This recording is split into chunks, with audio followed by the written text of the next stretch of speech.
Arizona Territory, 1872. The wind carried dust like smoke across the open plain, the sun high and pitiless when Zeke Nolan spotted her. At first he thought it was a bundle of rags caught on a sagebrush. But as his mare slowed, he saw the shape move just barely. A woman. Thin as fence wire, clothes hanging off her like they had given up, lips cracked, her skin burned raw from sun and wind. Zeke dismounted before the horse had come to a full stop.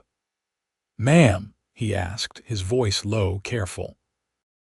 She flinched, trying to rise, but her hands gave out and she fell face first into the dirt. He caught her before she hit the ground hard, cradling her against him. She was so light it made his stomach twist. "Hey now," he said, brushing hair back from her face. "You're all right. I got you." Her mouth moved, but no sound came out. Just a dry rasp. Zeke reached into his saddlebag and pulled out the last piece of bread he had hard, flat, and only half the size of his palm. He broke it in two and pressed one half into her trembling fingers. "It ain't much," he said, crouching beside her and holding the other half out.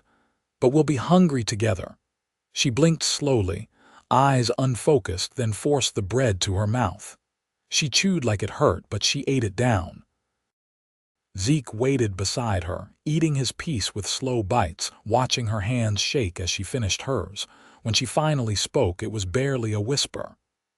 "Name's Kira Zimmerman." Zeke nodded. "Zeke Nolan." She looked around, her eyes wide and scared.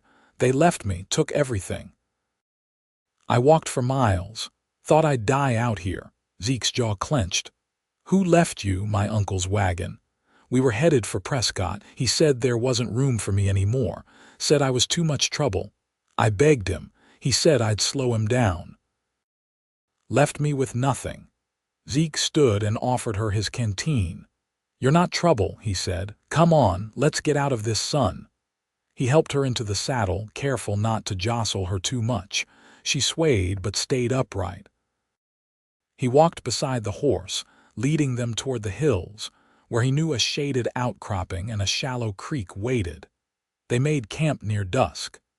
Zeke built a small fire while Kira slept against a rock, her breathing still shallow. When she stirred, he handed her a tin cup of creek water boiled clean, then a sliver of jerky he had tucked away. "You from around here?" she asked, voice still raw.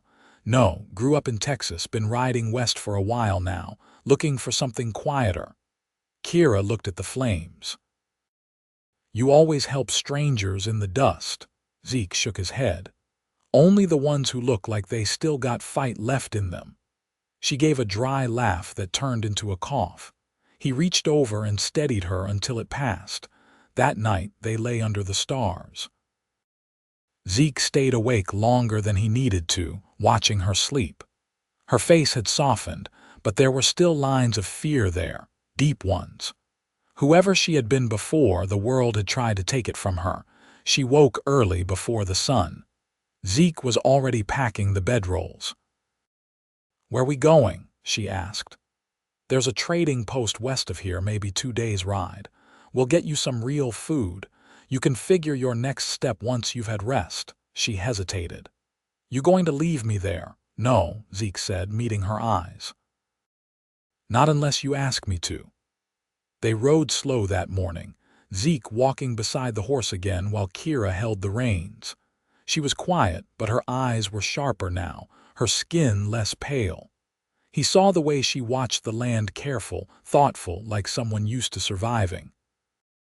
"By midday," she asked, "why'd you give me your last bread?"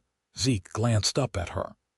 "Because dying alone out here is a bad way to go, and because I figured maybe if I helped you, the world might be a little less cruel." She looked away, but he saw the set of her mouth, the way it twitched at the corner. That night they camped again under a cluster of junipers. Kira sat closer to the fire this time, and when she reached for the tin cup, her hand no longer shook. "You were right," she said. "About what?" "I still got fight." Zeke smiled just a little. "I know." The next day they reached the trading post. It was a lean place. 2 wagons and a wood cabin with a tin roof. Zeke traded his spare cartridge belt for a bag of oats and a blanket, then bought her a clean shirt and a pair of worn boots with the last of his coin. Kira stepped out of the cabin in them, the shirt still stiff from the wash, her hair braided back. She looked like someone new, or maybe she just looked like herself again. Zeke stared a second too long, then cleared his throat. "We can stay here a night." "They got stew on sometimes." She nodded, then hesitated. "Zeke?" "Yeah, thank you for not leaving me." He looked at her, really looked. "You are not someone a man leaves." That night they ate stew around the fire behind the cabin. Kira laughed once, sharp and surprised, like she had forgotten she could. Later, when the stars came out, she stood beside him by the edge of the trees. "I do not want to go back," she said. "You do not have to." She looked at him, eyes steady now. "Then maybe I will stay with you." "For a while," Zeke nodded. "You can stay as long as you want." She stepped closer.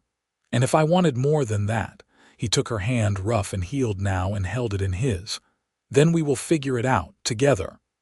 Kira smiled, soft and sure. "I think I want to keep being hungry with you."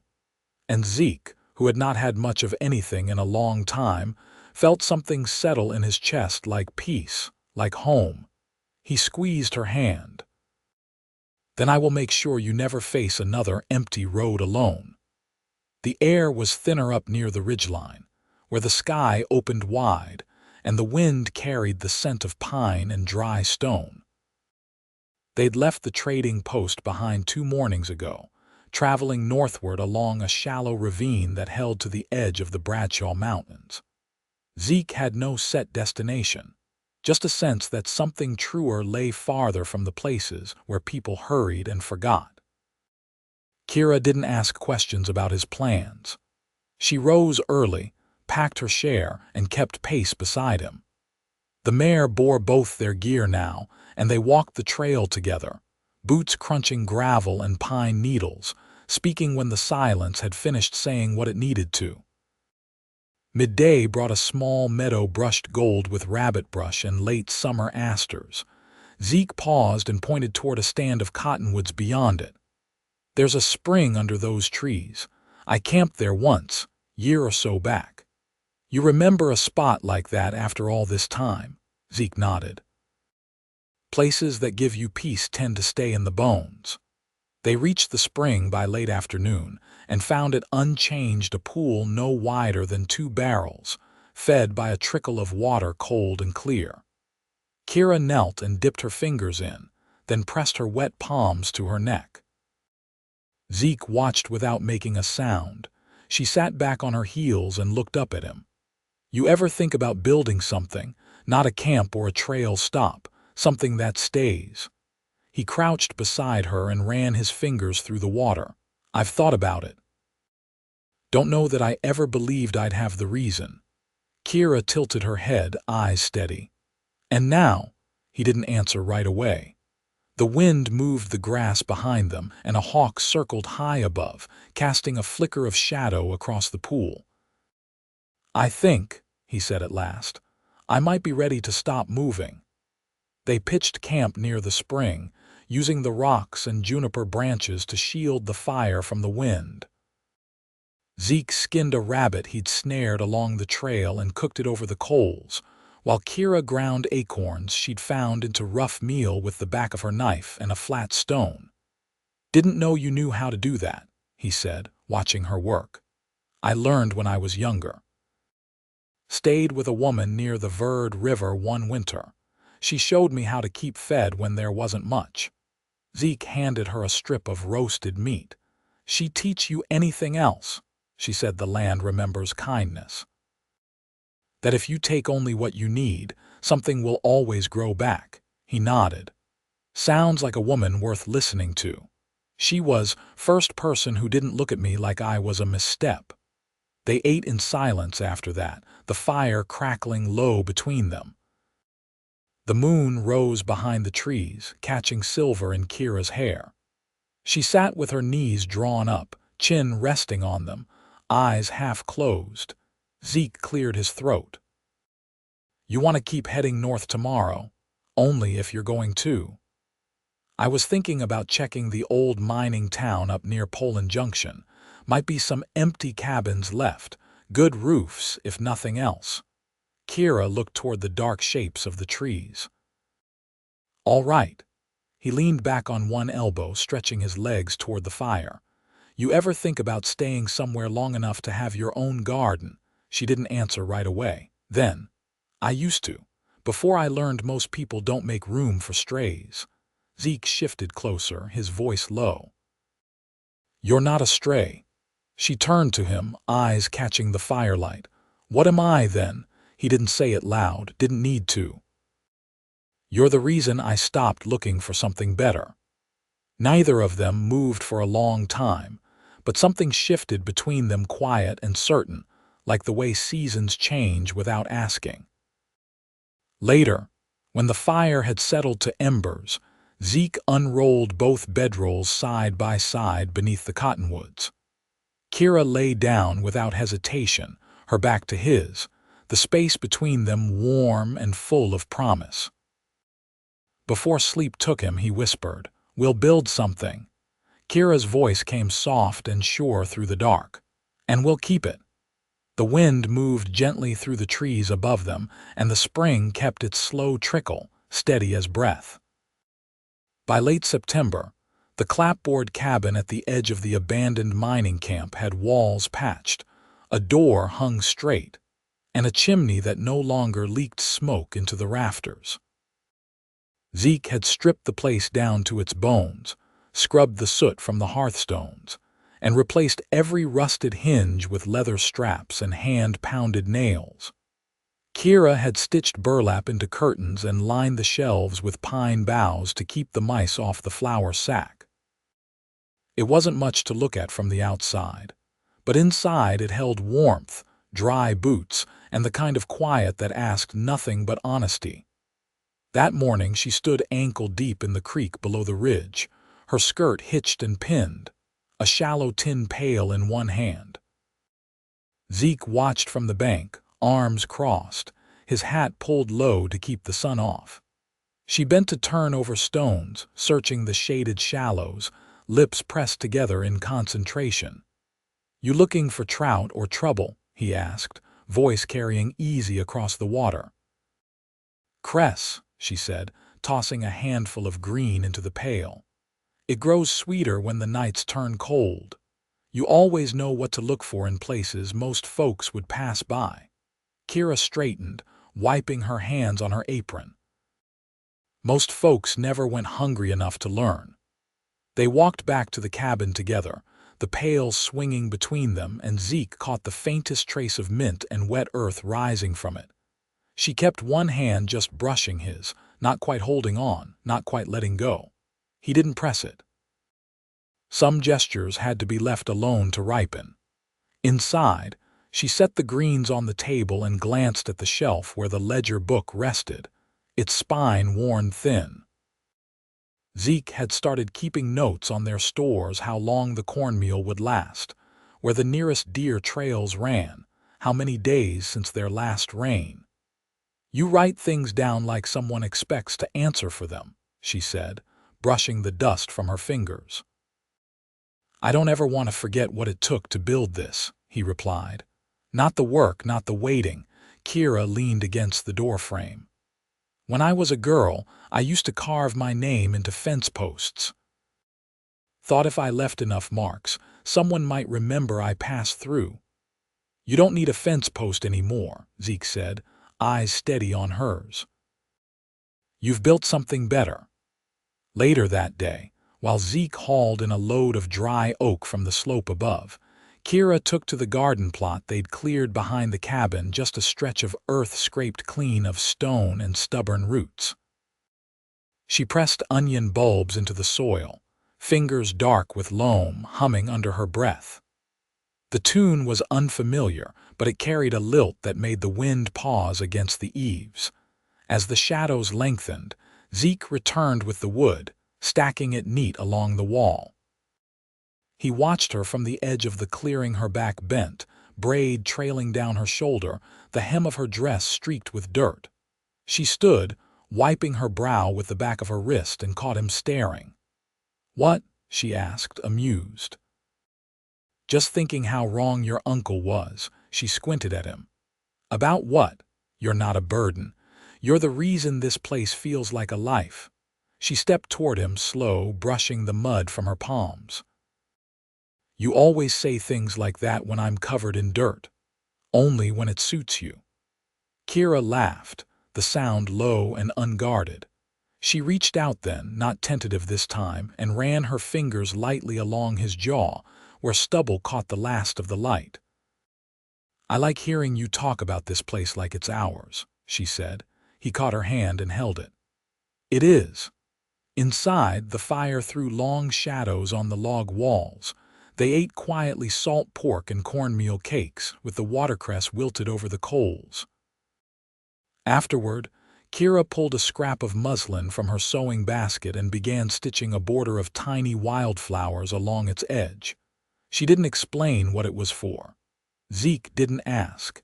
Instead, he sat beside her on the bench, their shoulders touching. After a while, he turned toward her. "I want to ask you something." She didn't look up from her work. "Then ask. If we carved our initials into the beam over the hearth, would it feel like claiming something?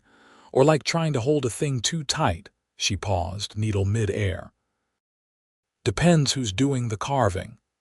I'd want your hand on the knife, same as mine." Kira set the muslin aside and met his gaze. "Then it wouldn't be holding too tight. It'd be saying we're not going anywhere." Zeke rose and fetched his knife from the mantel.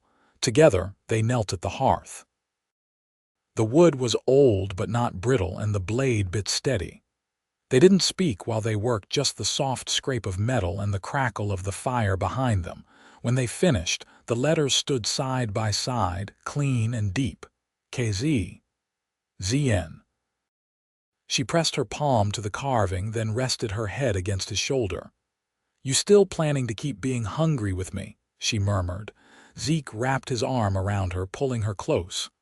"Not anymore." She shifted to look up at him. "No, no," he said simply. "Because we've got enough now. Not much, but enough." He kissed her, then gentle, certain, without question. Outside, the wind rose through the pines, carrying the scent of dry grass and wood smoke. Inside, the fire kept burning. The first frost came early that year. It dulled the color from the last of the wildflowers and left a silver sheen on the cabin roof, brittle and thin like spun sugar. Zeke stepped out at dawn to split more wood while Kira lit the stove and stirred lard into cornmeal to make cakes for breakfast. She wore a shawl he'd bartered for from a passing mule driver, dyed wool, the color of faded hollyhock. It hung long on her frame, but she moved easy in it now, shoulders no longer hunched inward, eyes no longer scanning the horizon like something might rise out of it and take her back. They ate at the table, steam curling from their cups. Zeke broke his biscuit in half and handed her the larger piece without a word. She took it, not as a favor, but as something expected, a habit made from care. He chewed slowly, then leaned back. "I've been thinking about the slope past the orchard line. You want to plant something up there?" "Not yet. I thought we might build a smokehouse, hang venison this winter, keep it through the thaw." Kira dabbed her mouth with the corner of her apron. "We'll need green wood and a low pit." "You ever built one?" "No. But I watched an old mescalero man build one near the Picos. I remember how he stacked the stones, curved the roof down with soaked branches." She nodded once. "Then we'll build it." Zeke reached for the ledger and dipped the nib into ink. He wrote down the plan without speaking. "Smokehouse, North Slope. Start before freeze sets in and close the book." They spent the day scouting for saplings in the low draw where the soil stayed damp. Kira carried the hatchet, and Zeke hauled the rope. The trees were slender, their bark pale and smooth, and the cold had pushed most of the snakes into their dens. He watched the way she tested each trunk, pressing her boot against its base, measuring its give with a quiet patience he hadn't seen in her before. She had always been careful, but now she was deliberate. "You trust this ground more than you did," he said as they paused to drink from the canteen. "I trust what we've made on it." Zeke wiped his mouth on his sleeve. "You think about what comes next." "I do." And Kira looked up the trail toward the cabin. Her braid had loosened and strands of hair clung to her cheek. "I want to make it ours in name, not just in the way we live it." Zeke didn't answer right away. He stepped closer, fingers brushing her wrist. "You mean to marry me?" "I do," she said again, steady. He nodded once and said, "Then we'll do it proper." They left before sunrise 2 days later, riding double on the mare, a second pack horse trailing behind with goods to trade. The town was near 30 miles west, an old mining settlement with a clapboard chapel and a circuit preacher who came through once a month. Kira wore her cleanest dress, the dark blue one she'd stitched from calico scraps. Zeke wore his Sunday shirt, collar mended, sleeves rolled neat at the elbow. They reached the town near dusk. The preacher was due that evening, and the chapel's caretaker, a widow in her 60s with a voice like gravel, let them sleep in the vestry loft. "We got no ring," Zeke said as they lay on the straw mattress. Kira touched his hand. "We've got a life." "That's more than most." The next morning they stood before the preacher, who smelled of pipe smoke and saddle leather, and repeated the words asked of them. Zeke spoke with quiet certainty. Kira's voice didn't tremble. No witnesses but the widow and a stray dog that wandered in from the street. Afterward, they traded a pair of rabbit pelts and a tin of lye soap for a bottle of cider and a loaf of rye. They ate behind the chapel, seated on a stump, passing the bottle between them. "You think this will stick?" Kira asked, thumb resting on the lip of the glass. Zeke took a long sip, then handed it back. "I think it already has." They made it home by twilight 2 days later, the air sharp enough to bite. The smokehouse lay half-built, stones stacked and branches piled. Kira stepped down from the saddle and looked at the cabin, light flickering behind the glass. "It feels different now," she said. "It is." He led the horses to the lean-to, then came back to where she stood. She didn't move when he stepped behind her, just leaned into the shape of him without a word. Inside, the fire needed tending. The corn needed husking. The ledger had new pages to fill. But for now they stood still, the silence between them full of promise, and the cabin behind them waiting like a vow kept. The smokehouse stood finished by the second week of October, its walls packed tight with clay and moss, the roof low and sloped to keep the heat close. Kira lit the first fire beneath it, while Zeke hung the strips of venison they'd cured with salt and juniper. The scent of wood smoke and meat carried into the trees, trailing like a signal to the coming cold. That evening, Kira sat with her knees drawn up beside the hearth, sewing tiny stitches into a piece of muslin she hadn't picked up in weeks. Zeke crouched nearby, sharpening the drawknife along a strop of leather. The fire caught the edge of her profile, calm, sure, and distant in thought. "You've gone quiet," he said, not looking up. "I was thinking about winter," she replied, "and how it used to feel like something to survive." Zeke turned the knife in his hand, and now she met his eyes. "Now it feels like something to look forward to." He nodded once and set the blade aside. "We've earned that." She folded the cloth and stood, crossing the room barefoot. "I want to add something to the cabin, not for use, just to keep." Zeke leaned back against the bench. "What sort of thing? A cradle?" He didn't speak right away. The fire popped behind her, sending a fleck of ash drifting toward the stone wall. "When?" he asked softly. "Spring," she said. "If all goes well." Zeke rose, slow and steady, and took her hands in his. "Then we'll build it together." She rested her forehead against his shoulder. "I want this child to know what it is to grow up with steadiness." "They will," he said, "and they'll know what it means to be loved without condition." The days shortened. Frost clung longer to the grass. Zeke spent his mornings cutting logs for fence rails, not for cattle, but to mark the land's boundaries to give shape to the world they were building. Kira worked inside, weaving dried grasses into mats and laying up preserves from what they'd gathered earlier in the season. She moved slower now, a hand resting often against her middle, but her eyes stayed bright. One afternoon, as a wind rolled down from the ridges carrying the scent of snow, Zeke returned from the woodpile with something wrapped in a burlap sack. Kira looked up from where she sat peeling dried apples by the stove. "What's that?" He set it down gently on the table and pulled the cloth away. A small, hand-hewn cradle, the sides carved with wildflowers and pine boughs. "I started on it the day after you told me," he said. Didn't want to wait. She ran her fingers along the edge. "You carved this every night after you fell asleep." She moved closer, brushing her hands across the smooth wood. "It's more than I could have pictured." Zeke stepped behind her, arms slipping around her waist. "You gave me the reason. I just followed it." The first snow fell in mid-November, blanketing the slope in silence. They stood at the window that morning, watching the flakes drift down like ash from a quiet sky. Kira reached for Zeke's hand without looking. "I never thought I'd see a winter where I felt safe." "You don't have to be afraid anymore." She leaned against him. "I'm not." When the baby came, it was late March. The ground had only just begun to thaw.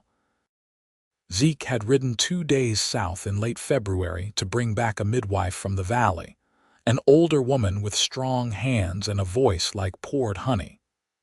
She stayed with them for a week, then left with a jar of honey and a bundle of linen Kira had sewn.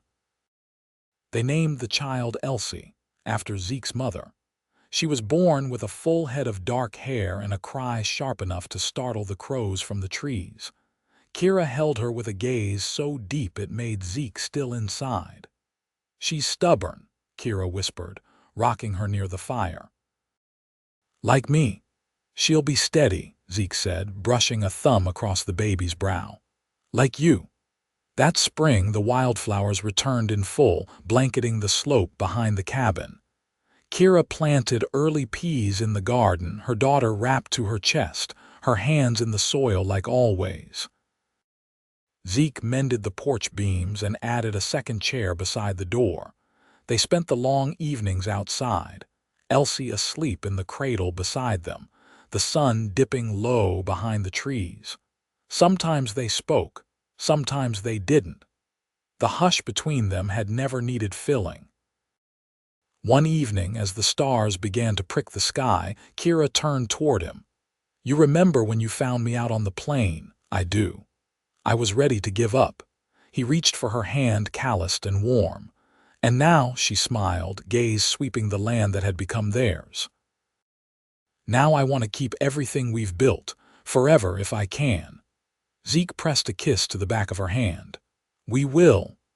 Inside the cabin, the fire burned low. The cradle rocked gently. Outside, the world stretched wide and open, but they had no need to roam it. They had found what others spent lifetimes chasing, a home made of quiet love, of work shared and weather endured, of a life built slowly and held close. And that was enough. Always would be.